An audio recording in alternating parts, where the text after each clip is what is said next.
Tere päevast, kauplejad, investorid ja aktsiaturuhuvilised. Minu nimi on Igor Daršenka ja eetris on mu aktsiaturu ülevaade saade. Ja tänases saades me vaatame viimase Federal Reserve'i intressimäära otsuse üle. Vaatame, tegelikult meil aasta hakkab ju otsa saama, vaatame, mis on siis järgmiste aastate S&P 500 prognoosid ja natukene viskame pilgu sellele, mis oli ajalooline tootlus ja mis tootlust on oodata järgmistel aastatelt. Siis siin viimasel ajal palju räägitakse Elon Muski erafirmast SpaceX tulevasest IPO-st, et vaatame mõned huvitavad graafikud ka selle kohta. Ja siis mõned huvitavad kvartaaltulemusest eelmisest üle-eelmisest nädalast, sealhulgas ka Adobe, Oracle ja Lululemon Athletica. Ning vaatame ka veel ühe aktsiat guurude ostunimekirjast, see on Saksamaa aktsia tegelikult, mis kaupleb ka Ameerika börsil, SAP, suur selline nagu tarkvaraettevõte. Ja ma kohe tahaks teid tänada likeide ja kommentaaride eest. Ja tegelikult kommentaarides tahaks ka küsida sellist asja, et ma nüüd teen teist korda seda ülevaade saadet eraldi turuanalüüsist, et analüüsi ta on rohkem selline nagu ajakriitiline, seda on olulisem jagada teiega just enne turu avamist esmaspäeval, et seda ma teen esmaspäeviti, aga selle ülevaade saadega ma nüüd eksperimenteerin. Eelmine nädal tegin seda teisipäeval, nüüd see nädal ma hetkel salvestan seda ja panen üles siis kolmapäeval. Aga tahaks kuulata teie mõtted ka võib-olla, et mis päeval te rohkem ise seda vaatate, kas nädala alguses rohkem või nädala lõpupoolel või nädalavahetusel. Et võib-olla siis sellest ka proovin rohkem aru saada, kuna selle ülevaade saada ei ole nii ajakriitiline nagu analüüs, et siis ma proovin siin leida sellise nagu parema aja, millal seda teha. Ja jah, ilmselt see hakkab tulema ka mõnikord iga nädal, kui ole huvitavat infot jagada, näiteks järgmine nädal on meil selline pühade nädal pigem, et siis seda saadet ei tule ka. Aga jah, siis jagage oma mõtted ja ärge unustage ka like'id panna, et see on lihtne viis mulle teada anda ka, et see saade teile meeldib, on kasulik teie jaoks, et like'i panemine võtab teil mõne sekundi ja saade ettevalmistamine mul võtab mitu tundi, lisaks siin salvestamine, ülespanemine ja nii edasi. Nii et oleks teile tänulik teie tagasiside eest. Nii, veel üks väike teadaanne, kui me alustame, et siinsamas YouTube'is on võimalik liituda ka tasulise kanaliga, see on rohkem ilmselt mõeldud aktiivsematele turuosalejatele, kauplejatele või aktiivsematele investoritele, et sellel tasulisel kanalil siis saab eelisjärjekorras ligipääsu aktsiaturu analüüsile, mis ma teen esmaspäeviti, põhimõtteliselt otse-eetris kell 12, kõigepealt tasulise kanali jaoks, siis hiljem jagan seda tasuta ka.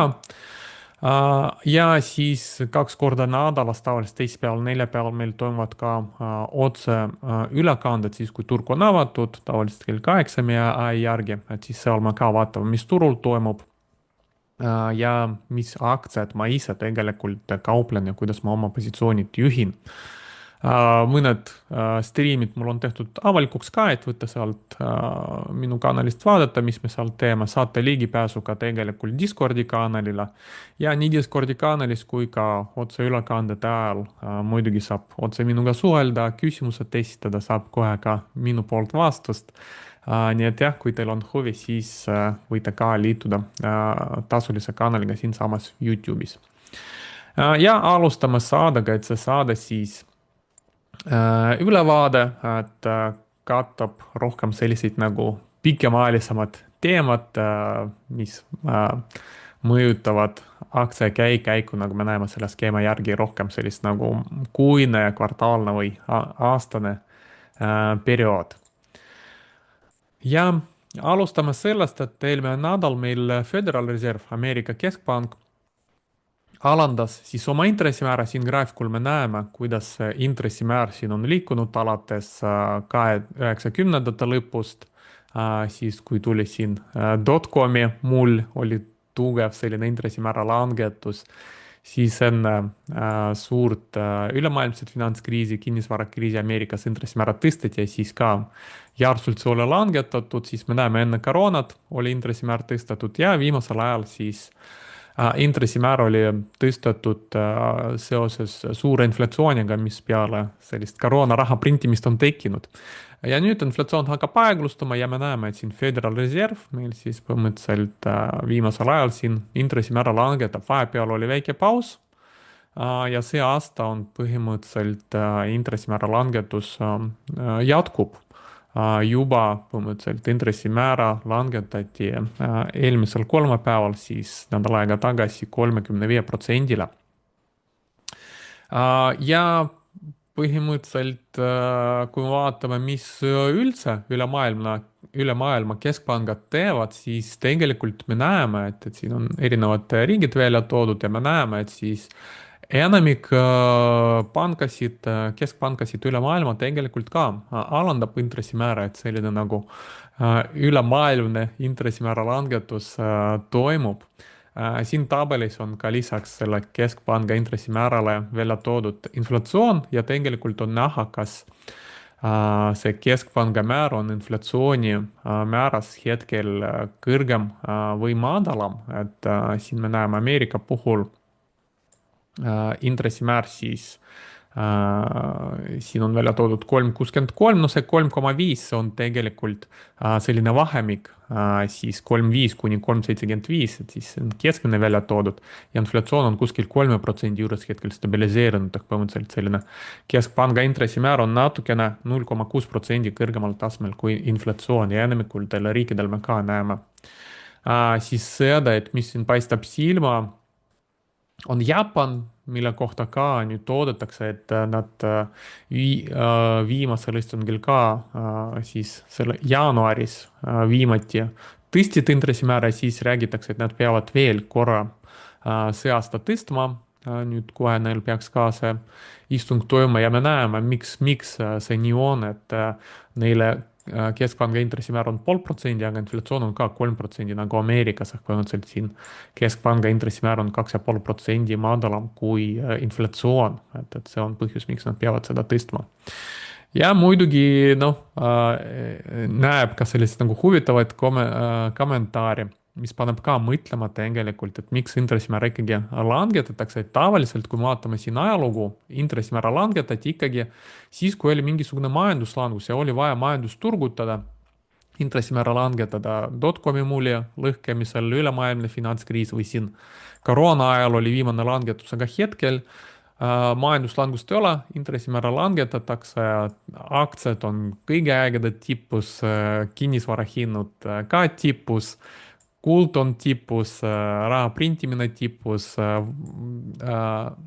Ameerika võlg on tipus, inflatsioon, no siin kirjutatakse kuskil 4%, võib öelda, et 3, aga ikkagi ta on kõrgem kui Föderal Reservi target 2% ja siis Föderal Reserv langetab intressimäära ja mis nad veel ütlesid, et hakkavad ka nats raha printima, väike sellist nagu quantitative easing ut tegema reedest, et noh, muidugi nad ei öelnud seda nagu quantitative easing, aga kõik juba tõlgendavad seda nagunii. nii et jah, paneb mõtlema, et miks siis niimoodi nagu käitutakse.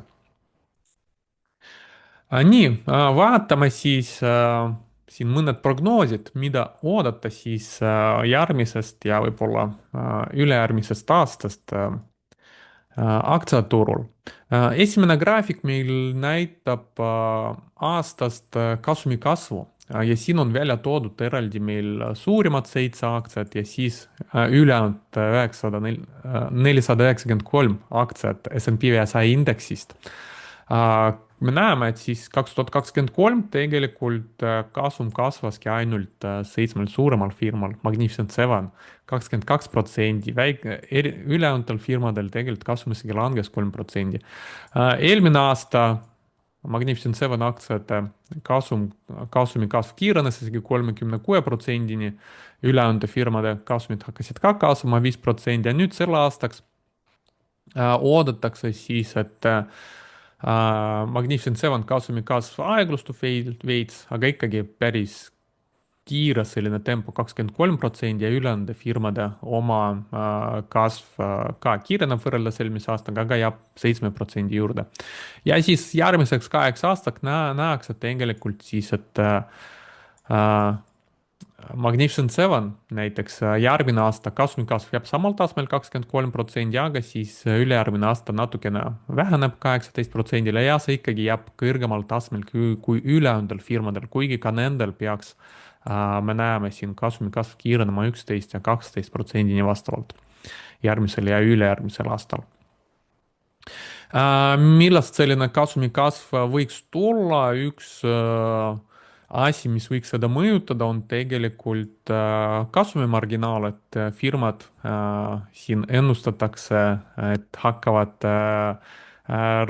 paremat kasumimarginaalit näitama, noh, kas see on läbi efektiivsustamise tehisintellekti kaudu, võib-olla see on siin prognoosides, et siin me näeme S&P 500 hetkel meil ongi ka, ma vaatasime seda graafikut siin mõnes saades varem ka, et siis kasumi marginaal on tegelikult üsna kõrgel tasemel juba ajaloolist, üsna kõrgel tasemel, aga me näeme, et siis järgmine aasta iga kvartal siis põhimõtteliselt ennustatakse, et marginaal hakkab edasi kasvama, et see mõjutabki siis sellist nagu kasumi kasvu ka osaliselt. Ja keskmise aktsiad, see on siis tulbad on S&P 500 üldisena ja joonena meil näidatakse siis keskmise aktsia oma. Et siis aktsiate puhul, üksikaktsiate puhul siis me näeme, et see kasv võib olla isegi kiirem. Kui nüüd vaadata kasumi aktsia kohta ja kasumi aktsia kohta on ikkagi olemas vahe, sest kasum aktsia kohta ikkagi sõltub sellest, kui palju aktsiaid on, et kui aktsiad ostetakse tagasi, siis tegelikult isegi kui kasum jääb samal tasemel, kasum aktsia kohta kasvab, kui aktsiate arv väheneb.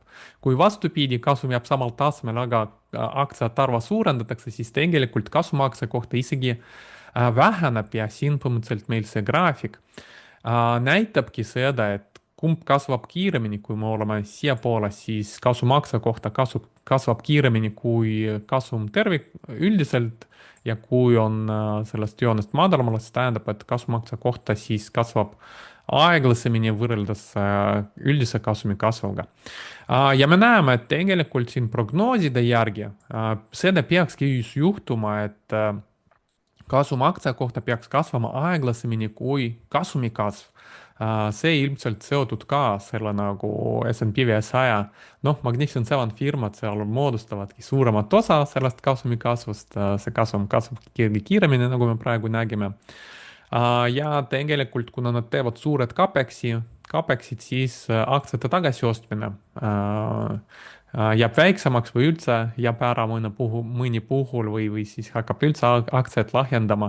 Ja me näeme, et siin prognoosid ülejärgmine järgmine aasta tegelikult 25-26 kasum peaks kasvama, kasum aktsia kohta peaks kasvama vähem kui kasum tervikuna, et siin kui tehti suured tagasiostud aastatel siin 2011 kuni 2019, me näeme, et siis oli vastupidine olukord, kasum aktsia kohta kasvas palju kiiremini kui kasum tervikuna. Ja kasumi aktsia puhul, kui vaadata S&P 500 üldist prognoosi, et siis me näeme järgmiseks aastaks Goldman Sachs ennustab 12% ja siis analüütikud ja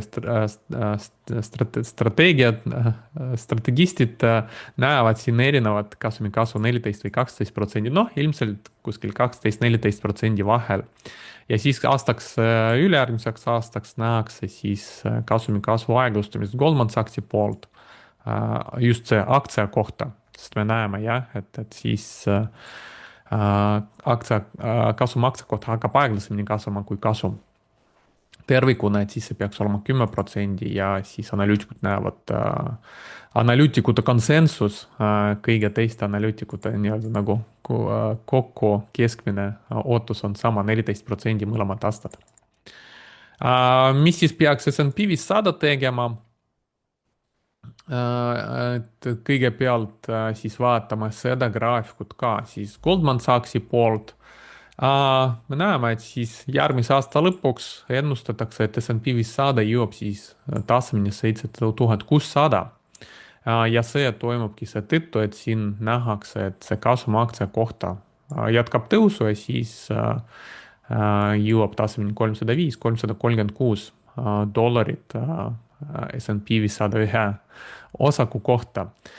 Muidugi selle prognoosiga on huvitav, kui me vaatame ajalugu, siis prognoosid on alati niimoodi, et sirgjooneliselt kasum aktsia kohta kasvab ja indeks ka kasvab, aga kui vaadata ajalugu, siis me näeme tegelikult, et aeg-ajalt siin kasum aktsia kohta ikkagi aeglustub või isegi nagu kukub ja siis turg tegelikult hakkab kukkuma isegi natukene varem, kui reaalselt kasum aktsia kohta kukub, et see oli meil siin 2022, 2017, 18 siin turg käis külgsuunas, sest siin oli selline nagu kasumi kasv nagu pidurdas ja siis koroona ajal üldse nagu hakkas langema.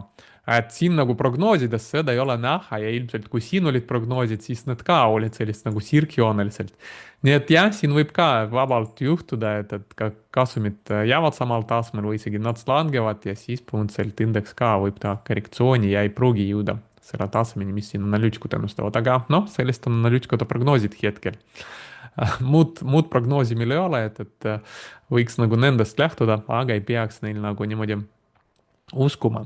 Ja kui vaadata siis muude pankade Wall Streeti prognoosid, et siis me näeme järgmise aasta lõpuks siin kõige optimistlikum on Deutsche Bank, mis ennustab kuskil taset 8000 S&P 500-le ja kõige selline pessimistlikum on Societe Generale, Prantsuse pank, mis põhimõtteliselt ütleb, et kasvab indeks vaid veidi üle 7000 ja üldse siin nagu prognoosid siis nende kahe vahel. Et siis kasumid kasvavad, tegelikult Goldman Sachs ennustab, et siis ka majandus kasvab, et selle aasta Goldman Sachsi prognoosi järgi majandus peaks kasvama Ameerikas 2,1% ja üldine konsensus on veits madalam ja siis tegelikult järgmiseks aastaks Goldman Sachs näeb ka nad tugevamat kasvu 2,5% võrreldes üldise analüütiku konsensusega, mis on 1,8%. Nii et hetkel jah, analüütikud ei näe sellist nagu majanduse aeglustumist või majanduslangust, et endiselt nähakse, et majandus kasvab ka, firmade kasumid kasvavad ja siis indeks jätkab tõusu järgmisel aastal. Kuidas siis ajalooliselt S&P 500 meil on kasvanud, et siin on huvitav graafik, mis näitab meile S&P 500 tootlust alates aastast 1995. Ja sellest aastast ajast alates S&P 500 on kasvanud 2600%, et päris tubli kasv oli. Ja siin on huvitav välja toodud ka see, et mis oleks kasv, kui sa ei oleks osalenud siis 10 parema tõusupäevaga, et kui välja arvata 10, vaid 10 sellist nagu kõige paremat tõusupäeva S&P 500, siis tootlus oleks rohkem kui 2 korda madalam, ainult 1200%. Aga palju parema tootluse, umbes siin 3 korda parema tootluse saab, 6400% on siis, kui tegelikult välistada kogu sellest 30-aastasest perioodist ainult 10 kõige halvemat päeva, et 10 suurimat sellist nagu langust päeva. Et siis tootlus on palju suurem. Ja vaadates seda graafikut, no tegelikult üks asi, millest kogu aeg räägitakse, pigem nagu pööratakse tähelepanu sellele, et olla kogu aeg investeeritud, sest kui sa jätad vahele need 10 parimat päeva, siis su tootlus on palju halvem, kui oleks muidu. Aga mina tahaks välja tuua siin ikkagi võib-olla isegi seda tootlust, et miks tasub tegelikult noh, võib-olla mitte nii palju investeerimises, kuigi ka, et seal ka võib kasutada strateegiat, et mõnikord võib-olla, kui on turul halvemad ajad, siis kui oled selline aktiivsem investor, siis korrektsioonide ajal võib-olla väljuda turul, kui on olemas vastavad instrumendid, oskused, strateegiad ja siis rohkem isegi see võib-olla kehtib kauplemise kohta, miks ma kogu aeg ütlen, et cut the losses, let the profits run ehk põhimõtteliselt lõika kahjumit, võtta väiksemad kahjumid ja lase kasumitel kasvada, et põhimõtteliselt see graafik ka illustreerib seda, et kui lased lõikad välja sellised nagu aktsiad, mis ei käitu hästi, võtad väiksemad kahjumid, et põhimõtteliselt vältidki sellist nagu suuremat kahjumit ja lased kasumitele kasvada, et põhimõtteliselt siis jääd heade perioodidega koos, et põhimõtteliselt siis sul on suurem tõenäosus saada sellist nagu keskmiselt parema tootluse. Nii et see graafik ilusti seda nagu illustreerib. Ja siis teine graafik, mis on ka huvitav, mis üldiselt nagu räägitakse, et S&P 500 tootlus on kuskil keskmiselt 10-12% aastas, aga tegelikult kui vaadata üksikut aastat, siis tegelikult noh, tootlus ei ole keskmiselt 10% aastas, et siin on välja toodud, mis on olnud erinevad tootlused viimase 100 aasta jooksul ja me näeme, et tegelikult kõige rohkem indeks näitas tootlus kuskil 13% juhtudest, 15-20% isegi ja suht palju me näeme ka sellist tootlust 30-35% ja mõnikord isegi siin 50% ja rohkem. Ja siis tegelikult üsna paljudel aastadel saab ka negatiivset tootlust või tootlust selle alla 10% nagu madalamal tasemel. Nii et jah, selline nagu, kui räägitakse, keskmine tootlus on 10%, see ei tasu siis nagu arvestada sellega, et sa iga aasta hakkad saama 10%, et võib-olla üks aasta saad 20%, teine aasta 30% ja siis kolmas aasta miinus 10 või 15% ja siis keskmiselt tulebki 10%. et sellega tasub ka siis arvestada. Ja mis siis oodata, me nägime tegelikult siis sellised nagu analüütikute prognoosid ja siin on veel üks huvitav graafik, mis ütleb meile tegelikult, et nüüd võib-olla me oleme ajal, kus seda tuleviku tootlust, kõrget tootlust võib-olla ei tasugi oodata, võib-olla ta jääbki lähiaastatel, järgmisel 10 aastal tegelikult sellest oodatava 10% keskmisest tootlusest madalamal. Ja see graafik näitab meil siis sellist S&P 500 KP ratio, mis on siis cyclically adjusted P ratio, tsükliga korrigeeritud kasumi ja hinnasuhed ja siis mis oli siis 10-aastase perioodi S&P 500 tootlus, sõltuvad siis sellest hetkevaluatsioonist. Ja me näeme, et hetkel meil KP ratio on üsna kõrgel tasemel siin kuskil 40 juures. Et kõrgeim tase ainult oli meil siin aastal 2000 dotcomi mulli ajal. Ja kui me vaatame, mis tootlused meil on siis, järgmise 10 aastat tootlused, siis kui turul ongi sellised nagu kõrge valuatsioon nagu hetkel, siis me näeme, et tegelikult siin on välja toodud nominaalne ja siis reaalne tootlus, et reaalne on siis korrigeeritud inflatsiooniga. Et aastal 2000, kui nii kõrge valuatsiooniga indeksit osta, siis järgmise 10 aasta nominaalis tootlus oli -9% ja arvestades inflatsiooniga -29%. 60-ndates, kui oli ka tegelikult selline nagu kõrge inflatsiooniga keskkond, mis tihti võrreldakse ka praeguse aega, et siis järgmise 10 aasta tootlus nominaalis oli 56%, 53%, aga inflatsiooniga korrigeeritud, kuna oli kõrge inflatsioon, see oli tegelikult -12%. Ja siin 1929, kui oli ka siis peale seda depressioon tegelikult, et siis tootlused oli -29 nominaalis ja -13 reaalselt, et kuna siis oli depressioon ja vastupidi inflatsioonile deflatsioon, siis tegelikult selline reaalne tootlus oli isegi natuke parem kui nominaalis. Ja millal saab tegelikult kõige paremad tootlused, on just siis, kui sa ostad turu, siis kui ta on väga odav, et siin näiteks peale ülemaailmset finantskriisi 2009-2010 ostes indeksi tegelikult järgmise 10 aasta nominaalis tootlus oli 300 38% ja reaalselt siis inflatsiooniga korrigeeritud see oli 267%. 80-ndate alguses ostes turgu siis, kui ta oli odav, tegelikult tootlused olid ka väga tugevad, kolmekohalised siin 475 ja 300 reaalselt ja siis ostes siin globaalse depressiooni põhjas 32 kuskil aastal, siis oli ka kolmekohaline tootlus 216 ja 163. Ja isegi siin varasemal me näeme, et siin 1921, kui turg oli odav, oli ka tugev tootlus ja siin 1900 alguses, kui oli turg kallis, siis tootlus oli ka hea, aga mitte ka nii hea, kui osta seda võrreldes põhjaga, nii et jah, siis ei olnud veel seda Föderal Reservi, ei olnud nii palju raha printimist, et ma praegust olukorda pigem ei võrdleks selle oodatava tootlusega, vaid pigem võrdleks nende kahe viimasega, et tegelikult näitab meile, et turg on hetkel väga kallis ja ostes nii kallit turgu tegelikult sellist nagu tootlust 10% aastas oodata võib-olla ei ole päris nagu õige, et me võimegi saada järgmise 10 aastaga tegelikult üsna sellist nagu kehva tootlust, mis reaalselt inflatsiooniga korrigeeritud võib olla üsna negatiivne ka.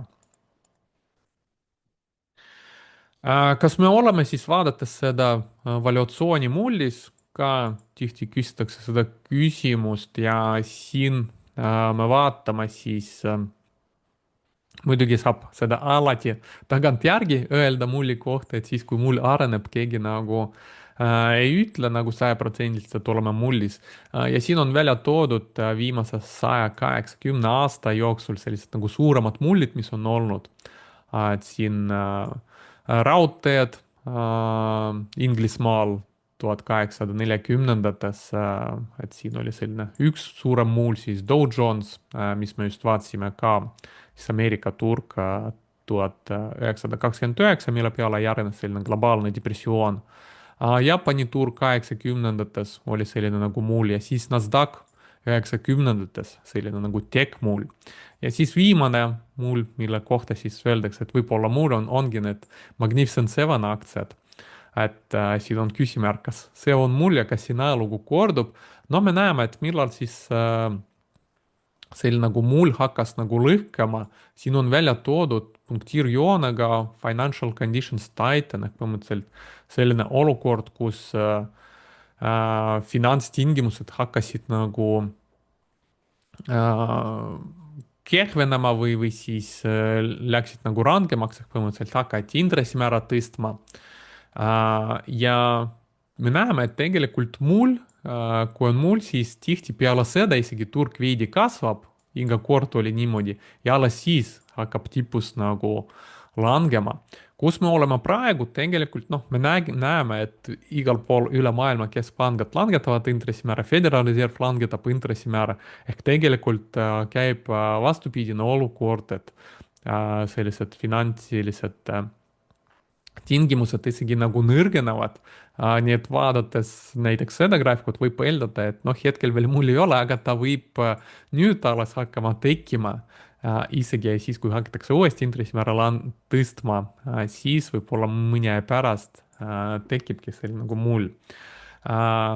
Huvitav on veel ka see graafik, mis näitab meile, et võrreldes dotcomi mulliga kolm suurimat aktsiat, tegelikult hetkel nende valuatsioon on umbes 4 korda suurem võrreldes terviku Ameerika majandusega, kui oli dotcomi mulli ajal. Et siin me näeme, dotcomi mulli ajal meil oli kolm suurimat aktsiat, siin Microsoft, Cisco ja Intel ja nende turukapitalisatsioon oli siis võrreldes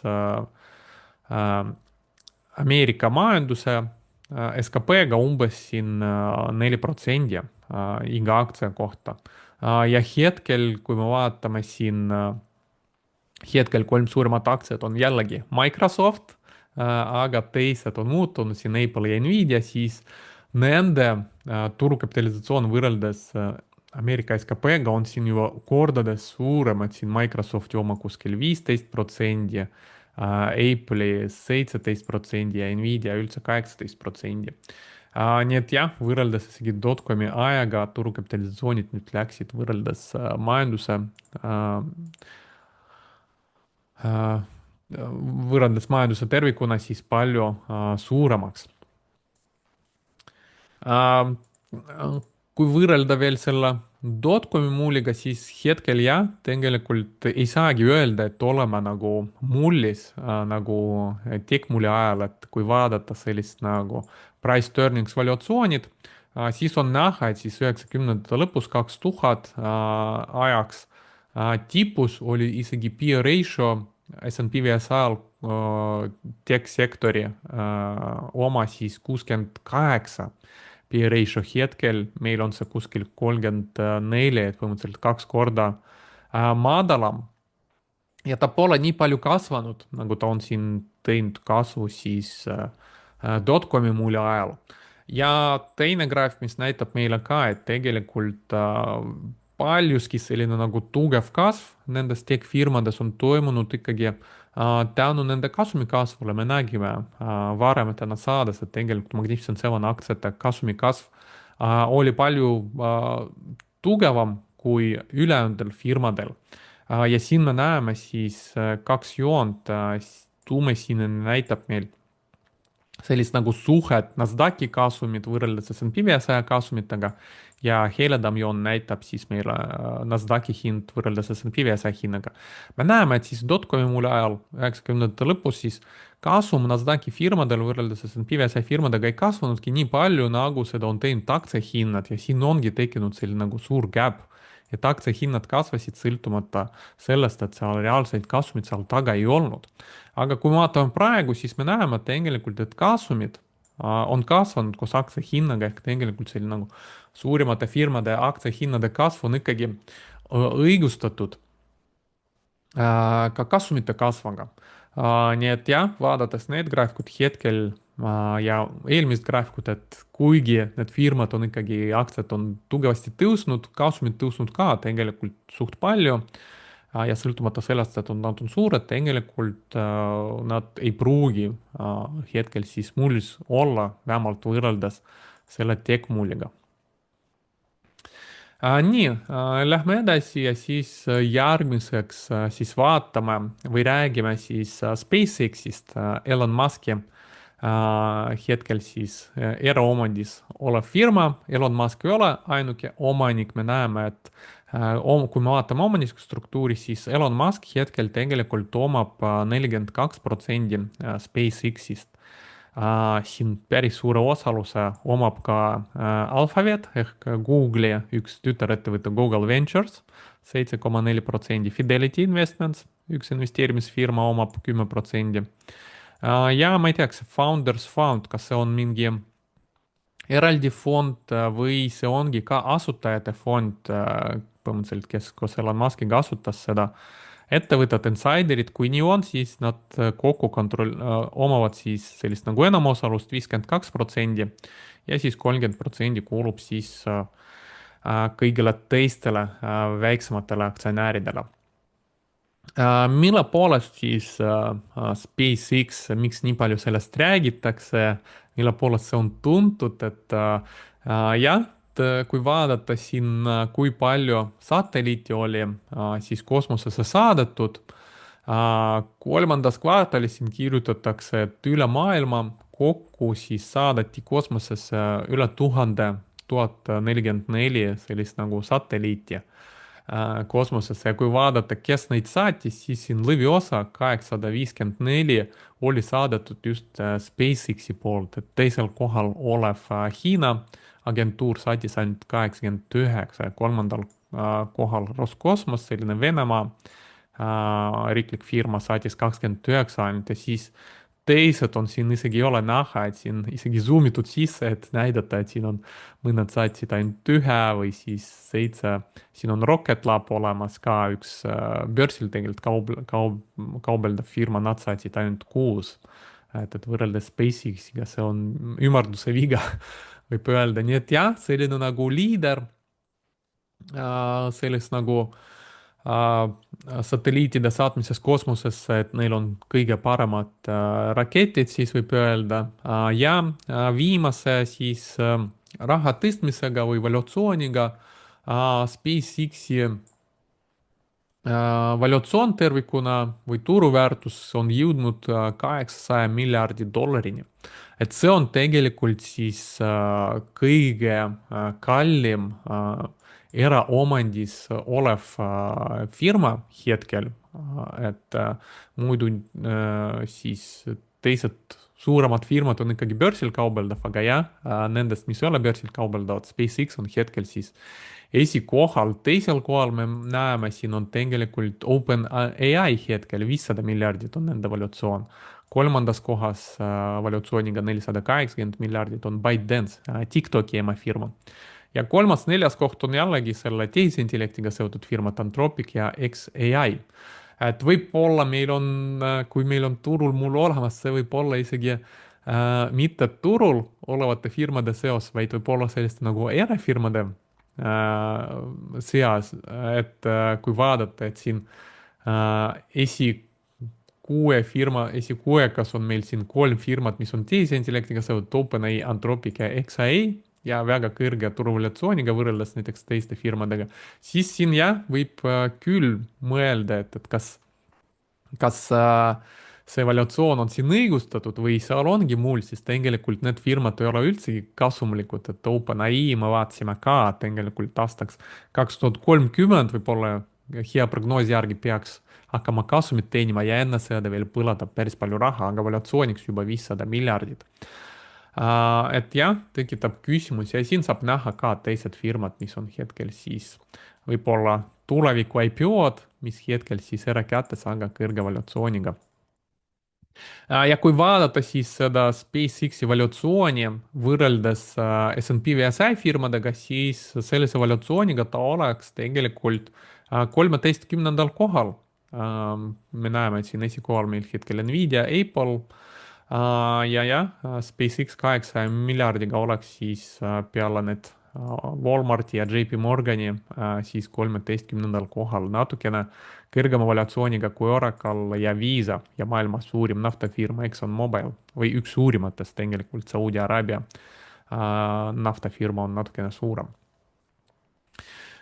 Kui aga vaadata seda SpaceXi valuatsiooni võrreldes teiste firmadega, siis pigem me näeme, et tal on kõrge valuatsioon, et siin kõige kõrgem hetkel muidugi on Palantiril hinna ja müügi suhe Palantiril on siin 100 lähedal ja SpaceXil sellise valuatsiooniga oleks kuskil 50 juures. Ja kasumi kasv või käibekasv on 36%, Palantiril natukene kõrgemad jah, et nad on siis sellises nagu kõrges valuatsiooni bracketis siin on olemas, et me näeme, et siin teised firmad on, mis ka üsna kiire kasvuga, et siin välja toodud kõik sellist nagu kiire kasvuga firmad S&P 500-st ja me näeme siis, mis firmad meil on siis sellise madalama valuatsiooniga, mis on sellise nagu keskmise valuatsiooniga ja need on siis sellise nagu väga kõrge valuatsiooniga. Nende hulgas siis on Surgical, CrowdStrike, Broadcom. Nii et jah, selline siis väike ülevaade SpaceXist ja jah, räägitakse, et Elon Musk ise ka räägib, et tahetakse juba seda avalikuks tuua, et võib-olla siis järgmine või ülejärgmine aasta on oodata siis SpaceXi IPO-d. Okei, lähme edasi ja vaatame siis juba need firmad, mis börsil kauplevad ja mis raporteerisid meil siin eelmisel nädalal tulemused, et siin mõned huvitavad kvartaaltulemused ma ette valmistasin. Ja esimene, mis me vaatame, selline firma nagu Samsara, ticker IoT, siis tegeleb, nagu ticker ütleb, Internet of Things, et erinevad siis sensorid, kaamerad, et nende nagu ühendamine, selline nagu tarkkodu või üldse targad ruumid, et see firma tegeleb selles valdkonnas. Tulemus, mis nad raporteerisid, oli siis parem, kui analüütikud ootasid nii käibe kui ka kasumi poolest. kasum tuli 15 senti aktsia kohta, oli 3 sendi parem kui analüütikud ootasid ja käibe kasvas üsna kiiresti, 29,2% võrreldes eelmise aastaga. 416 miljonit olid ja analüütikud ootasid 400 miljonit umbes ja neil on olemas juba 2990 klienti, kelle ARR, annual recurring revenue ehk selline nagu aastane korduv käibe on üle 100 000 dollarit aastas ja põhimõtteliselt see kasvas kvartaliga 219 kliendi võrra, see oli nagu kvartaalne rekord. Ja siis prognoosi, mis nad andsid, enam-vähem sama nagu analüütikud ootasid. Aktsia hind reageeris tugeva tõusuga 11%, aga peale seda me näeme siin teinud korrektsiooni, mis võib-olla teeb sellise nagu huvitava ostukoha selle korrektsiooniga, sest kui me vaatame visuaalselt siin need tulemused, siis me näeme, et kvartaalselt üsna tublisti käibe kasvab ja mis siin on oluline, et siin kahjumlikkus hakkas nagu vähenema ja siis viimases kvartalis tegelikult me näeme, et firma muutus juba kasumlikuks. Kui vaadata TTM trailing 12 months, siin on ka ilus kasv aastases võrdluses, jah, veel kasumlik ei ole, aga me näeme, et kahjum väheneb ja kui sellise tempoga jätkub, siis muutub kiiresti juba kasumlikuks ka aastases tagavaates. Price to earnings ratio't hetkel ei ole, kuna aastast kasumit veel ei ole, aga tulevane P ratio on 70. Kasumlikkus, gross margin väga hea, 77% peaaegu. Operatsiooniline hetkel siis -5 ja profit -2, me näeme väga lähedalt selleks, et muutuda kasumlikuks aastases vaates. Ja GuruFox evolutsiooni järgi tegelikult veidi allahinnatud juba. Nii et jah, tundub olevat selline nagu huvitav firma, mida võib-olla jälgimisnimekirja lisada ja siis jälgida, kuidas aktsia hind siin hakkab paranema ja võib-olla siis, kui teeb natukene korrektsiooni veel, et siis vaadata juba seda ostukandidaadina. Gurud, tuntud sellised nagu fondihaldurid, mis nad teevad, me näeme, et nad tegelikult viimases kvartalis natukene rohkem müüsid kui ostsid, aga kui vaadata üldse siin ajalugu, see firma ei ole meil pikalt börsil alates 2022 ja me näeme, et enamiku siin ikkagi ostetakse seda, et 4-5 kvartalit enne viimast kvartalit kõik olid nagu suuremad ostud, siin 2023 olid suuremad ostud ja keegi praktiliselt siin väga palju ei müü. Siis oodatakse ilmselt ka sellist nagu kasvu jätku ja siis kasumi tekkimist. Järgmine firma, mis me vaatame, on Braze, ticker BRZ. See firma tegeleb siis sellist nagu marketingu valdkonnas, et mobiilrakenduse kaudu aitab siis klientidele erinevad sõnumid, notification'id saata ja kõik, mis sellega seotud.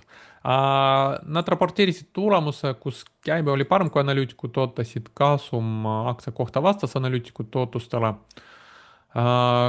Käibekasv on üsna kiire ka, kiiresti kasvav firma 25,5% oli võrreldes eelmise aastaga ja prognoos ka enam-vähem oli sama nagu analüütikud ootused. Aktsia hind ka reageeris positiivselt, +18% ja nüüd teeb siin väikse korrektsiooni, mis võib olla ka selline vähemalt lühiajaliselt huvitav patern, mis siin võib jälgida, et kui hind natukene rohkem meil siin langeb libisevate keskmiste juurde, siis kauplejana ma küll jälgin siis hetkel seda paterni. Vaadates tulemused visuaalselt, siis me näeme, et kvartaalselt siin käibe ilusti kasvab iga kvartal, hetkel nad on veel kahjumlik ja kahjum me ei näe, et siin nagu oluliselt väheneb, kui vaadata TTM, me näeme käibekasvu, siin on küll näha natukene kasum hakkas või kahjum hakkas vähenema, aga viimased 2 kvartalit nad suurenes juba. Nii et siin on veel küsimus, millal ta võib kasumlikuks muutuda, gross margin on muidu positiivne, 68%, nii et siit selle gross margin'ga saab küll kasumit teenida, aga hetkel me näeme, et operatsiooniline net on -19, -16 ikkagi. Kasumi aktsia kohta ei ole, siis on price to earnings puudu, aga järgmine aasta juba oodatakse tegelikult muutub kasumlikuks, siis tulevane P ratio on 52 hetkel. Guru-Fox evaluatsiooni järgi see on tegelikult oluliselt allahinnatud hetkel. Ja mida tegid gurud, kui vaatame 3 viimast kvartalit, tegelikult nad nii müüsid kui ostsid, aga natukene rohkem ostavad kui müüvad viimast 3 kvartalit. Siis järgmine kvartal tulemus Adobe. Adobe raporteeris ka üsna hea tulemuse, kasum oli parem kui analüütikud ootasid, käibe oli parem kui analüütikud ootasid, tõstsid prognoosi järgmiseks kvartaliks ka. Ja kasum aktsia kohta tuli $5.50, 10 senti parem kui analüütikud ootasid ja käibe kasvas 10,5%. Ja tuli siis 6,19 miljardit, analüütikud ootasid 6,11. Erinevad segmentid siis kasvasid 11, 9% ja tõstsid ka prognoosi tegelikult võrreldes analüütikute ootustega ka kõrgemale tasemele nii käibel kui ka kasumil. Ja siis oodatakse endiselt sellist nagu mõõdukat kasvu 10% raames. Aktsia hind siin on viimasel ajal palju langenud tegelikult ja peale kvartaaltulemust hakkas tõusma, et 2% näitas tõusu, siin umbes samal tasemel jäi kauplema järgnevatel päevadel. Kui me vaatame siin visuaalselt, tegelikult Adobe äri on päris hea. Käibe iga kvartal kasvab, siin oli üks kvartal, kus kasumiga oli probleem, aga sellest ajast alates tublisti taastas kasumlikkus. Nüüd Adobel tegelikult selle kvartaliga lõppes ka finantsaasta, et me võime näha, kuidas alates 2014 iga aasta ja siis viimane finantsaasta käibe on siin kasvanud, kasum viimasel finantsaastal kasvanud. Üsna hea kasumlikkus, gross 88, operatsiooniline 36 ja net on 30%. Nii et väga tugev äri tegelikult, väga kasumlik, kasvav. Ja valuatsioonid ei ole väga kallid, et P-ratio 21 ja tulevane on siis 13. Guru-Fox evaluatsiooni järgi ka hetkel väga odav, significantly undervalued. Ja siis gurud viimases kvartalis ka juba rohkem ostsid kui müüsid, kuna aktsia hind langes, on üsna odav ja võib-olla nägimegi siin tegelikult novembris, detsembris juba Adobes aktsia hinna põhja.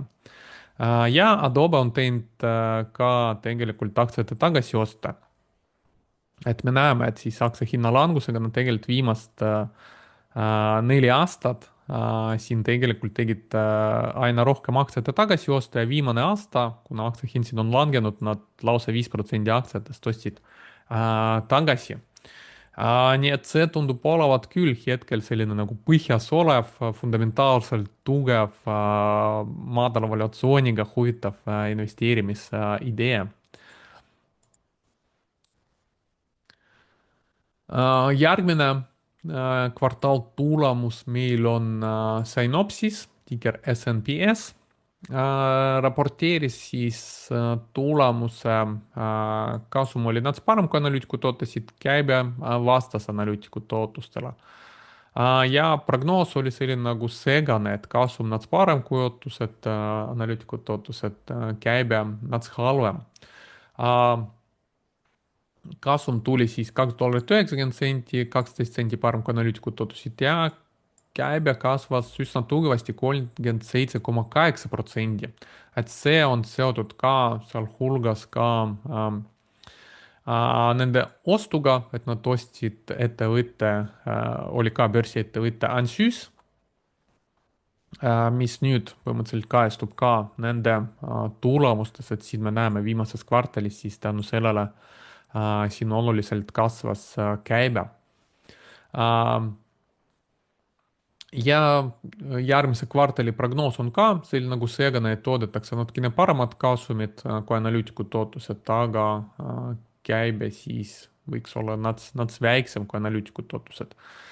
Ja aktsia hind siin praktiliselt ei reageerinud, ta on siin see aasta augustist päris palju langenud, siis enne kvartaaltulemust juba hakkas taastuma ja peale kvartaaltulemust jäigi samal tasemel, et praktiliselt siin nagu ei reageerinud ja järgmistel päevadel jäid samal tasemel hetkel kauplema.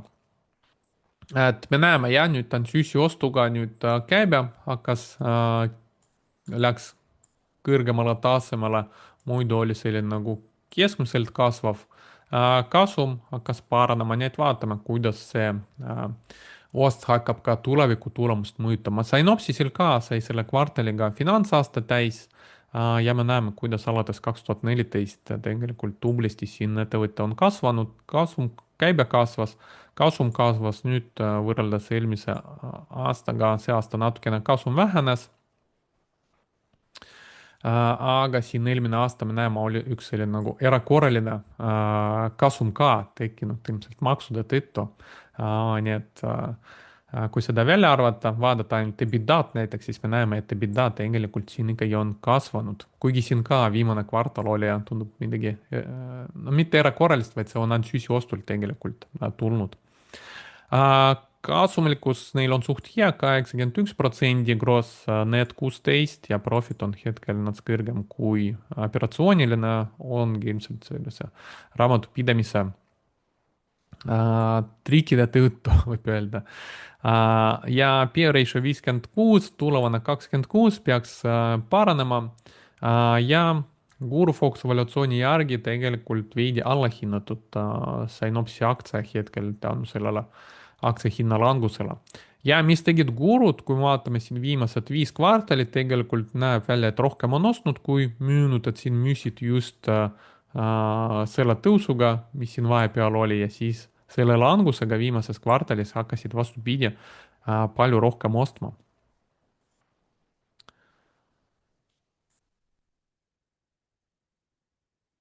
Järgmine kvartal tulemus Oracle.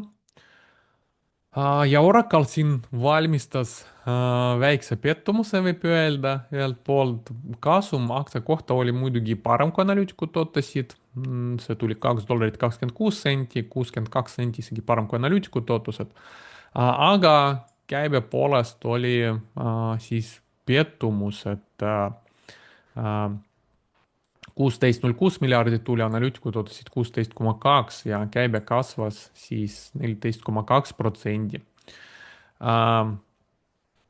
Erinevad segmentid siin kasvasid ka erineva kiirusega, et siin cloud revenue kasvas 34%, aga cloud infrastructure kõige kiirem kasv oli 68% ja see ongi need siis andmekeskused, cloud infrastructure, et see on kõige kiiremini kasvav valdkond hetkel Oracle'i puhul.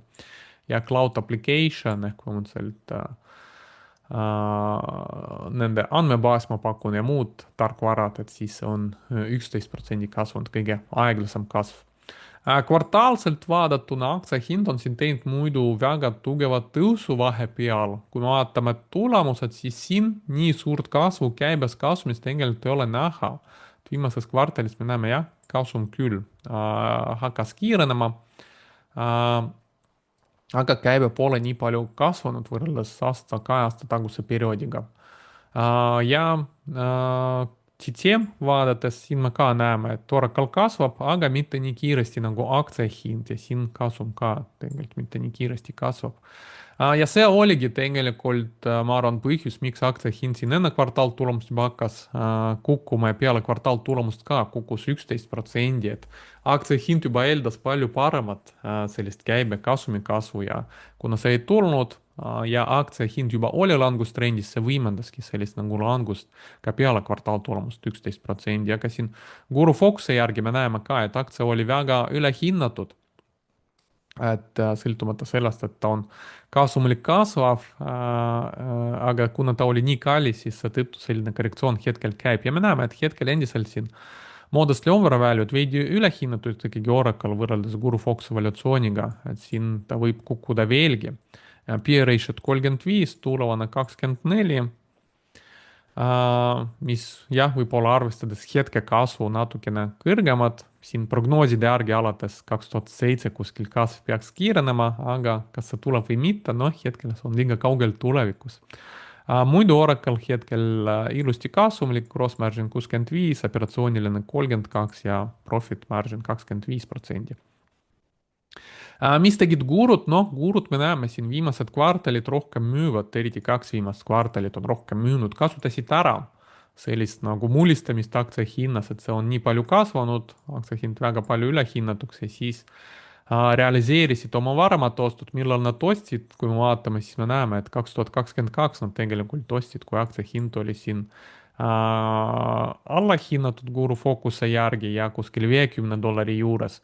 muidugi, kui aktsia hind on siin seitsmekordistanud, vahepeal $350 läinud, siis oli hea koht seda kasumit realiseerida ja nüüd ilmselt hakatakse ostma, kui aktsia hind veelgi rohkem langeb, muutub alahinnatuks ja nähakse, et tegelikult prognoosid ikkagi hakkavad realiseeruma, käibekasum jätkab edasist kasvu.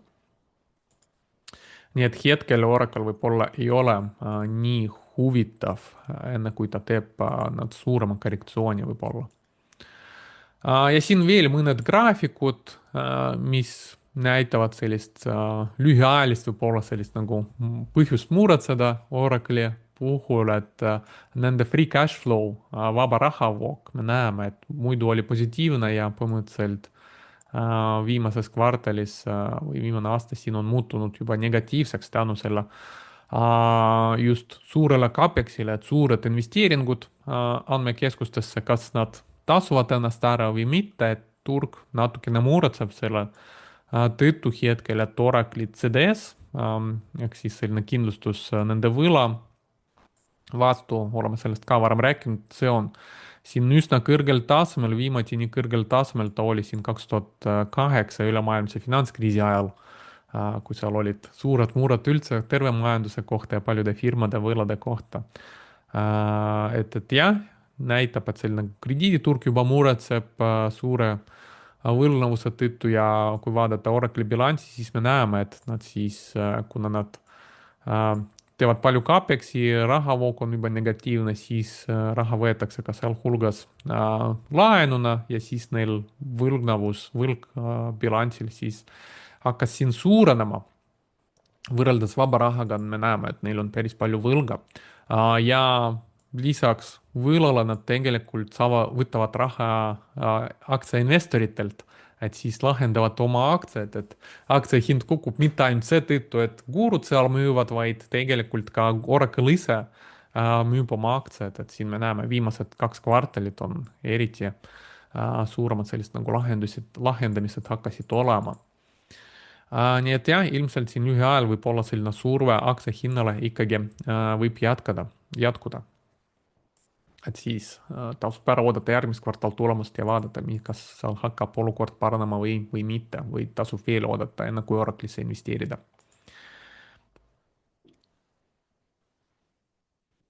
järgmine kvartal tulemus meil on Broadcomi poolt ticker Avgo. Neil tuli päris hea tulemus, kaasumaktsia kohta käive oli parem, kui analüütikud ootasid. Nad lisaks tõstsid ka dividendi. Kaasumaktsia kohta tuli $1.95, 8 senti parem, kui analüütikud ootasid ja käibe üsna kiiresti kasvas 28,2% ja tuli 18 miljardit suurem kui 17,5 miljardit, mis oli analüütikute ootus. ja tõstsid prognoosi ka järgmiseks aastaks. käive peaks tulema 19,1, analüütikute ootus 18,4. 10% võrra suurendasid dividendi ja mainisid, et viimases kvartalis siis enamasti käibekasv oligi seotud tehisintellekti selliste nagu pooljuhtide sektori kasvuga, et just sellised nagu kiibid, mis on seotud tehisintellektiga, et nende müük kasvas 74% võrreldes eelmise aastaga ja nad näevad põhimõtteliselt siis, et see kasv jätkub järgmisesse kvartalisse ka ja siis see on siis seotud Custom AI accelerators ehk need võivad olla needsamad TPU-d ja ka tegelikult võrguseaded, mis on vajalikud tehisintellekti andmekeskuste jaoks. aktsia hind reageeris kuigi tulemus oli päris hea, prognoos hea, aktsia hind siin reageeris langusega -11%, järgmine päev ka, siis siin see nädal jätkas langust, et miks siis selline reaktsioon, noh, kui vaadata aktsia hinna, tegelikult ta on meil siin see aasta maist aprillis siin juba üsna tugevasti kasvanud, et siin mai alguses aktsia hind oli siin kuskil $200 juures ja vahepeal on juba kahekordistunud. Et lihtsalt aktsia hind juba ootaski nii head tulemust ja isegi võib-olla enamat, et seal oli vaja suuremat üllatust, et aktsia hind mitte kukuks. aga üldiselt me näeme, et on tõusvas trendis ja kui vaadata GuruFox evolutsiooni järgi ka on näha, miks siis aktsia hind siin korrigeerub, et aktsia hind on hetkel väga palju ülehinnatud, P-ratio on 75, tulevane peaks paranema 26, aga jah, ta võibki, isegi kui tulemused on head, me näeme, et siin 2025 tegelikult ka oli aktsia hind ülehinnatud ja tegi suurema korrektsiooni. nii et ta võib jätkada tõusu, aga mitte sirgjooneliselt, vaid vahepeal võib tänu sellele, et juba üsna kõrge valuatsioon ka korrektsiooni teha. Vaadates tulemused ise, me näeme, et äriga kõik on hästi, aktsia hind on lihtsalt kiiremini kasvanud kui fundamentaal, kuigi ka fundamentaalsed näitajad ilusti kasvavad siin, et käibe ilusti kasvab, siin isegi natukene kiirenes viimases kvartalis. Siin oli üks kvartal probleemkasumiga, aga muidu peale seda on siis ilusti ka kasum kasvanud, neil ka selle kvartaliga nad panid finantsaasta lukku ja me näeme, et aastast 2014 tegelikult Broadcomi käibe on väga jõudsalt kasvanud, et 12 aastat tagasi siin alla 10 miljardi oli see käibe 5 miljardit ja hetkel on juba 65 miljardit ja kasumit siin isegi ei ole näha ja nüüd on üle 20 miljardi. On eelmine finantsaasta oli kasum. Kasumlikkus päris hea, gross margin 65, operatsiooniline 41 ja profit 36. Mis tegid gurud siin viimases kvartalis? No viimased 2 kvartalit natukene rohkem ostavad, kui müüvad, aga juba mitte nii palju. Me näeme, et nad rohkem ostsid just 2022. Et siin pigem nad ostsid, aktsia hind oli palju allahinnatud ja siis suurem selline käibekasumi kasv hakkas toimuma just peale seda. Ja viimane kvartal tulemus, mis me täna vaatame, on Lululemon Athletica. Raporteeris ka päris hea tulemuse, kasumaktsia kohta oli 38 senti parem, kui analüütikud ootasid $2.21. Oli ootus 2.59, oli raporteeritud number ja käibe oli ka parem, kuigi järgmiseks kvartaliks andsid nad tagasihoidlikuma prognoosi, et kasumaktsia kohta nad halvem, kui analüütikud ootasid ja käibe peaks tulema sama. Ja siis neil juht peaks siis vahetuma ka, et siis praegune juht andis teada, et ta lahkub oma ametist. Lisaks nad kinnitasid ka 1 miljardise aktsiate tagasiostuprogrammi, nii et jätkuvalt hakkavad aktsiad tagasi ostma. Me näeme, et tegelikult siin kvartaalselt aktsia hind on see aasta päris palju langenud ja üldse alates 2024 tegelikult, kui aktsia hind oli üle $500, hetkel ta on meil siin $200 juures, et siin 2 aastaga siin päris tugeva languse teinud ja firma tegelikult siin viimased kvartalid me näeme, aktsiate arv väheneb, rohelised tulbad näitab, kui palju protsentides siis aktsiatest tagasi ostetakse, et nad hakkasid siin rohkem aktsiate tagasiostu tegema ja selle 1 miljardise paketiga jätkavad ilmselt aktsiate tagasi osta sel ajal, kui aktsia hind on nagu madal, mis on siis positiivne peaks olema aktsia hinna jaoks. Nende käibe kasvas 7% võrreldes eelmise aastaga. Jah, muidu kommentaarid olid üsna positiivsed, kuigi jah, prognoos oli enam-vähem sama, nad võib olla nõrgem kui analüütikud ootused.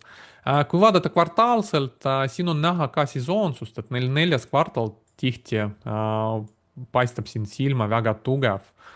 et ilmselt ostetakse siis pühade ajal rohkem neid spordiriideid, aga muidu jah, vaikselt niimoodi nagu käibe kasvab, kasumlik.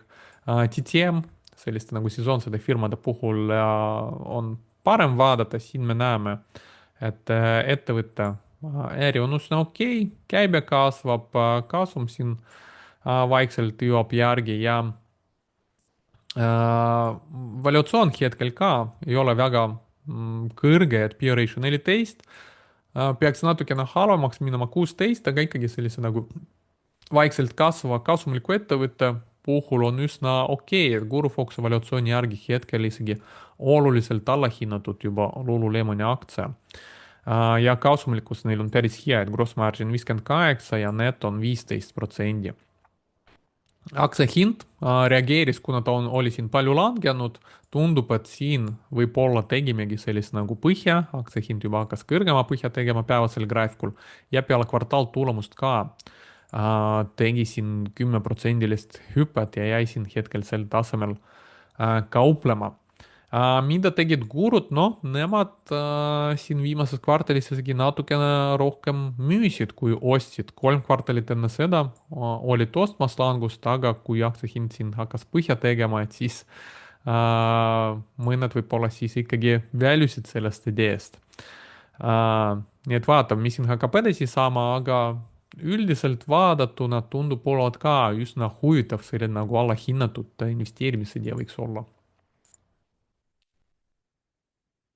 Nii, enne kui me lähme edasi, siin veel vahepeal väike reklaam aktsia kauplemise meistriklassi koolituse kohta, et järgmine aasta, mis on juba varsti meil saabub paari nädala pärast, 16-18 veebruar, meil toimub koostöös Äripäeva Akadeemiaga järgmine aktsia kauplemise meistriklassi koolitus, et kui teil on huvi just kauplemise vastu, tahaksite teada, kuidas üles ehitada sellist pikas perspektiivis kasumlikku kauplemissüsteemi, siis see koolitus võibki olla teie jaoks, et seal koolitusel ma näitan, mul just seal veebruaris saab 19 aastat minu tegutsemist aktsiaturul, nii et mul on juba üsna palju kogemust, mida jagada ja seal koolitusel ma jagangi oma protsessi, süsteemi, kuidas ma siis just kauplemise valdkonnas tegutsen aktsiaturul. Nii et kui teil on huvi, siis link koolitusel on selle video all, võite siis vaadata ja registreerida, kui on huvi. Ja lähme edasi, meie viimane teema tänaseks on ühe aktsia detailsem tehniline fundamentaalanalüüs. Et siin ma jällegi lähtun sellest nimekirjast, mis ma siin hiljuti avaldasin, et kolmandas kvartalis kaks nimekirja, mis gurud siis aktsiat rohkem ostsid ja müüsid. Ja noh, muidugi siin kõige rohkem huvitav on see, mis nad ostsid ja me juba oleme vaadanud siin viimases saades sellist ettevõtet nagu Constellation Brands ja Monster Beverage. Ja ma palusin teilt ka kommentaarides kirjutada, mis firmad võivad olla veel huvitavad, et siin mitu kommentaari tuli ka Figma kohta. Aga ma arvan, et seda vara võib-olla vaadata, et põhjus, miks siin nii palju fondihaldureid, fondijuhte seda firmat ostavad, et lihtsalt on näha tihti, et kui uus firma tuleb börsile, teeb IPO-d, kuna seda firmat ei olegi kellelgi portfellis, et seetõttu seda rohkem ostetakse, kui müüakse, et Figma poolt oligi seesama näha. Aga seal jah, palju ajalugu sellist nagu äri kohta veel ei ole avalikult, seega ma mõtlesin, et Figmat võime vaadata siis, kui ta teeb võib-olla järgmised kvartaaltulemused, et siis natukene rohkem numbreid, et mis seal nagu vaadata. Ja siis olid veel kommentaarid selle ettevõtte kohta nagu SAP, Saksamaa suur tarkvaraettevõte, siis ma vaatasin, mõtlesin, et vaataks täna selle firma. Ja muidu võite kommentaarides ka kirjutada, mida järgnevates saadetes, mis firmad teile pakuvad huvi, millele ma võiks teha siis ka sellised laiemad ülevaadet, võib-olla midagi sellest listist, võib-olla midagi muud ka, et pange tikerid ja hea oleks, kui ta paneks ka mingi mitte ainult tikeri, vaid mingi väike selgituse, et miks see firma on huvitav, tundub teie arvates, et siis mul on ka midagi, millest lähtuda. Aga vaatame siis SAP, et mis see firma meil on. Huvitav fakt, ma ise ei teadnud, et SAP oli asutatud endiste IBM töötajate poolt. Ta oli muidu asutatud Saksamaal aastal 72, nii et päris juba selline nagu vana firma, võib öelda. Ja jah, IBM töötajate poolt oli asutatud, siis kirjutatakse, et see on maailma suurim sellise nagu korporatsioonide tarkvarafirma. Ja nad on kõige rohkem tuntud siis oma resource planning software, ehk sellist nagu ressursside planeerimise tarkvara. Aga neil on portfellis ka muud, et siin supply chain management ehk sellise nagu tarneahela planeerimine, travel ehk selline nagu mm, ärireisid võib-olla ja üldse nagu kulude CRM ja muud. Ehk noh, ma tean, et päris paljudes firmadest sellist nagu SAP tarkvarat kasutatakse, nad on rohkem kui 120 riigis on esindatud ja neil on rohkem kui 400 000 klienti ja kusjuures 80% on isegi sellised väiksemad ja kesksuurusega ettevõtted, kuigi nad on suurim selliste nagu suurte korporatsioonide sees, siis tegelikult suurem osa portfellist on ikkagi sellist väiksemad ja keskmisel suurusel ettevõtted. Kui me vaatame veel nende turud, et siis me näeme, et siis Ameerikas on 32% nende käibest tuleb Saksamaal on siin välja toodud eraldi suur osa 16%. Ülejäänud Euroopa ja siis see regioon on siis umbes 30%. Jaapanis on päris suur osa 4% ja ülejäänud Aasias 10% nende käibest ehk suht nagu selline ülemaailmselt diversifitseeritud. Ja toodete ja osas, et siin on ka, leidsin nende presentatsioonis selles skeemis, et mis neil on, et siin ka hakatakse juba tehisintellekti välja tooma, et siin sellist nagu finantsagendid, kulutusagendid, tarneahela agendid, HR, CX, et erinevad sellised nagu valdkonnad põhimõtteliselt, kus nad pakuvad sellist tarkvara ja hetkel ka siis kõik on läbi sellise nagu cloud'i või pilvetarkvara kaudu rohkem. Miks see ettevõte sattus siis sinna fondihaldurite ostunimekirja screenerisse? No me vaatame siin 3 viimast kvartalit. Me näeme, et tegelikult siin jah, fondihaldurid rohkem ostavad, eriti siin esimeses kvartalis väga palju ostsid, teises, kolmandas tegelikult mitte nii palju, aga ikkagi ka rohkem siis ostavad. Kui me vaatame siis, kuidas firma on arenenud, siin pikaajaline graafik, kuine ja ma vaatasin siin, see aktsia kaupleb erinevatel börsidel, ka Saksa DAX börsil, aga ma võtsin siin ülevaadeks tegelikult nende Ameerika börsil kaubeldavad aktsiad ADR-i, nii et siin on hinnad meil dollarites, kõik, mis me vaatame ja aktsiagraafikud on ka siis Ameerika börsilt. Aga nad on põhimõtteliselt siis sarnased, et ainuke erinevus, et seal on siis hinnad eurodes meil. Pikaajaliselt me näeme, et siis alates 2013 meil oli siin üks suur selline tõus kuni aastani 2021 ja siis oli selline suurem langus, mille peale, kusjuures siin langus oli kuskil $150 $75, et põhimõtteliselt selline 50% langus. Aga sellest ajast alates tuli teine selline nagu tugevam tõus. Ja hetkel on hind siin vahepeal jõudnud 305 kuskil dollarini ja vahepeal hakkas ka korrektsiooni tegema. Ja nüüd on siin kaupleb kuuse libiseva keskmise juures. Millest selline nagu käitumine aktsia hinnas, noh, me näeme, et pikas perspektiivis see sõltub tegelikult sellest, mis käibe ja kasum teeb ja siin me näeme, et tegelikult pikaajaliselt kui vaadata sellist nagu alguspunkti ja lõpp-punkti, et pikaajaliselt siin alates 2013 aktsia hind läks koos finantsidega, et siin käibe peaaegu 2 korda kasvanud. Kasum huvitav, et eelmine aasta isegi jäi nats madalamale tasemele, et kasum nii palju siin ei kasva, kui ei kasvanud nagu aktsia hind.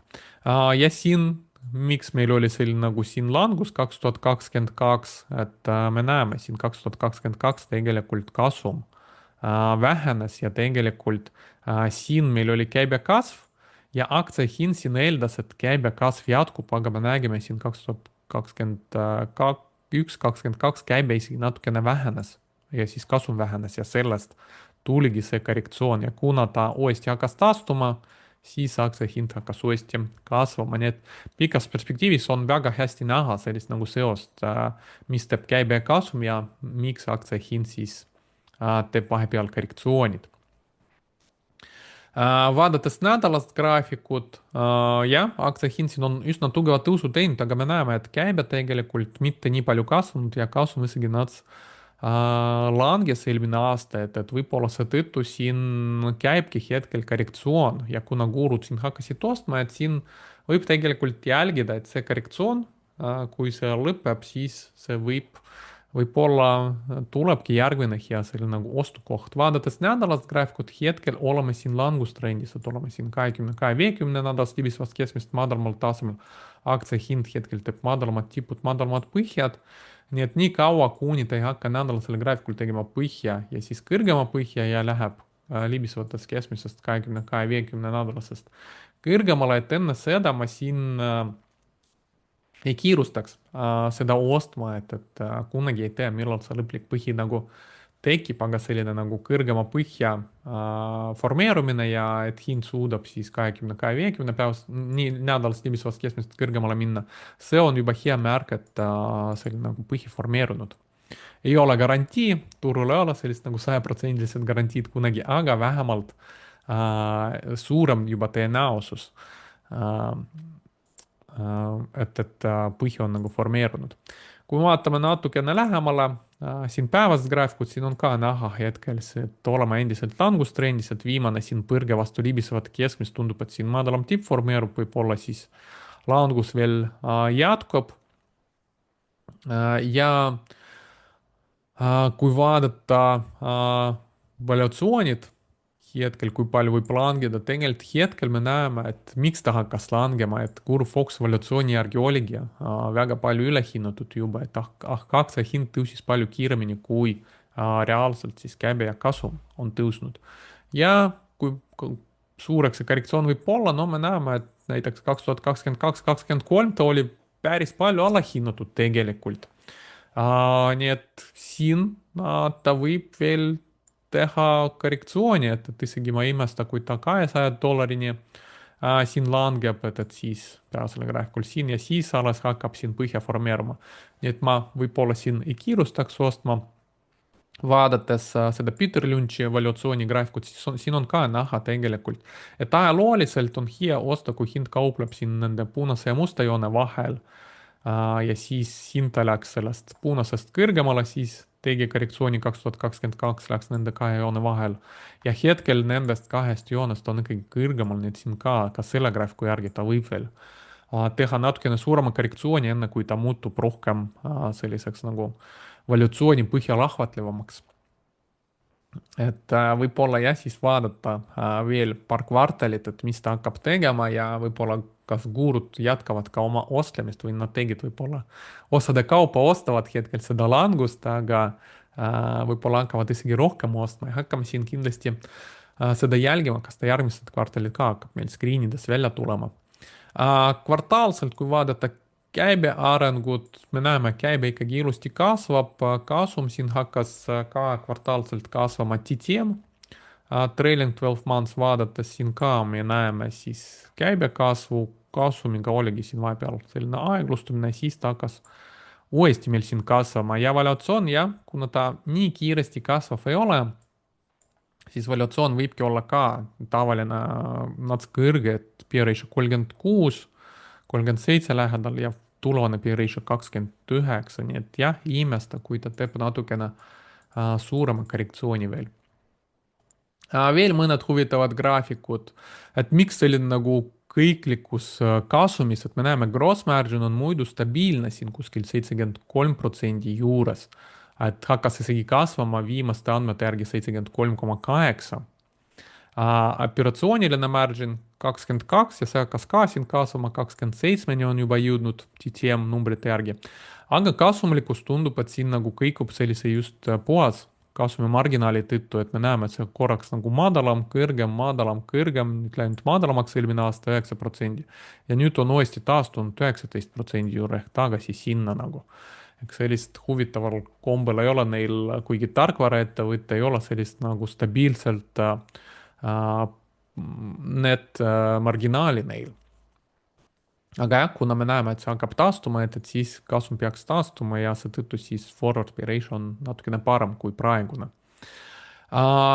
Mis siin veel huvitavat, et nad maksavad dividendi, kuigi see on üsna väike, 1% hetkel, et siin, kui aktsia hind tegi languse 2022, me näeme, et siin viimase 10 aasta jooksul võis saada SAP-i poolt ka suurema dividendid 2,5%, et hetkel ta on üsna madal. aktsiate tagasiostud nad teevad, tundub siin, et mitte alati, mõni kvartal teevad sellised 1% ulatuses ja võib-olla kui aktsia hind jätkab siin rohkem langust, siis võib-olla teevad veel, aga stabiilselt ei tee sellist tagasioste. Bilansi poolest üsna stabiilne, me näeme, et põhimõtteliselt iga kvartal neil vaba raha ja võlga on üsna sarnaselt, et vaba raha suht nats rohkem, et selline nagu hea bilanss. Institutsionaalsed investorid, nemad tegelikult ka siin viimased 10 aastat vaikselt oma osalust kasvatanud ja siin viimane aeg, viimasel ajal peale sellist nagu aktsia hinna langust natukene hakkasid uuesti kasvatama. et siin on ka positiivne areng. kasvu poolest, et viimase 3 aastaga käibe siis kasvas 8%, aga kasumaktsia kohta me nägime, et tegelikult natukene vähenes, –6%. aga järgmiseks 3-5 aastaks siin oodatakse ikkagi, et käibe isegi peaks natukene kiirenema, 10,5% ja kasumlikkus peaks taastuma, et võib-olla just selle nagu kasumimarginaali taastumisega me näeme, et siis kasumaktsia kohta peaks isegi kiiremini kasvama 22%. nii et jah, võib-olla, et siis gurud ja institutsionaalsed investorid panustavadki sellele rohkem juba tuleviku kasvule, aga jah, tehniliselt vaadatuna siin võiks veel oodata, kuni saaks parema sellise nagu põhja kinnituse või teha nagu need suured investorid, et tükkhaaval natukene selle languse ajal osta ja siis mingi keskmise hea hinna saab kätte. nii et selline siis ülevaade SAP-i kohta ja minu poolt siis kõik. ja veel kord tänan teid likeide ja kommentaaride eest ja kohtume siis järgmises videos. kõike head!